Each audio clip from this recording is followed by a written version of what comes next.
Hi అండి, welcome back to సిద్ధన్ diaries. ఎప్పుడు చేసినా మెత్తగా అరిసెలు రావాలంటే నేను చెప్పే చిన్నపాటి టిప్స్ ఫాలో అయితే మీకు ఖచ్చితంగా అరిసెలు మెత్తగా వస్తాయండి. ముందుగా అరిసెలు ప్రిపేర్ చేసుకోవడం కోసం మనం కేజీ బియ్యాన్ని నానబెట్టుకోవాలండి. 18 నుంచి 24 గంటలు నానబెట్టుకోవాలండి.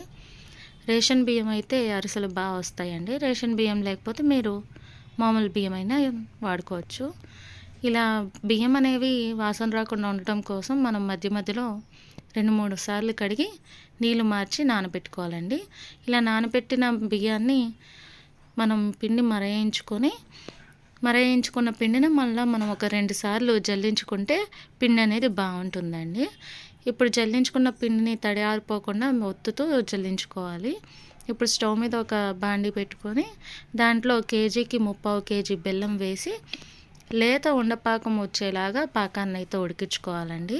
ఇక నేనైతే చూస్తున్నారు కదా, పాకాన్ని అయితే ఉడికిస్తున్నాను. మీడియం ఫ్లేమ్లో పెట్టుకొని ఉడికించుకుంటే సరిపోతుందండి. లేత ఉండపాకం వచ్చిందన్న స్టేజ్లో మీరు స్టవ్ ఆఫ్ చేసేసుకుంటే సరిపోతుంది. చూసారు కదా, ఇలా లేత ఉండపాకం అలా ఉండకడితే చాలండి, పాకం కరగకుండా. ఇప్పుడు నేనైతే కేజీకి 100 గ్రాముల నువ్వులైతే యాడ్ చేస్తున్నానండి ఇక్కడ.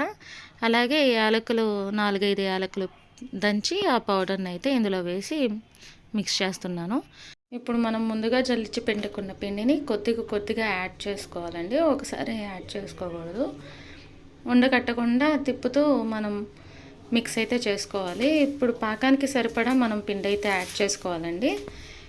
పాకాన్ని చూసుకుంటూ పిండి యాడ్ చేసుకోవాలి. ఇక్కడ నేను మిక్స్ చేస్తూనే ఉన్నాను కదా. ఇప్పుడు పాకానికి సరిపడా పిండి అయితే సరిపోయింది. ఇలా కర్ర అనేది మనం లేపి చూస్తే పిండి అనేది లూజ్గా కాకుండా అలాగని టైట్గా కాకుండా ఉండాలి. ఉండకట్టుకోవడానికి సరిపడా ఉండాలి. ఇప్పుడు నేనైతే ఇక్కడ అరిసెలు ఒత్తేసుకుంటున్నానండి.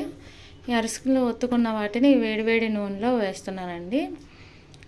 హై ఫ్లేమ్లోనే ఉందండి ఫ్లేమ్ అనేది. ఇక్కడ 2 వైపులా గోల్డెన్ బ్రౌన్ షేడ్ వచ్చేలాగా నేను ఫ్రై చేసుకుంటున్నా. ఇలా ఒత్తుకునేసి అరిసెలు తీసుకొని పక్కన పెట్టేసుకోవడమే అండి. అంతే, ఎంతో రుచికరమైన అరిసెలు మనమే ఈజీగా ఇంట్లో చేసేసుకోవచ్చు.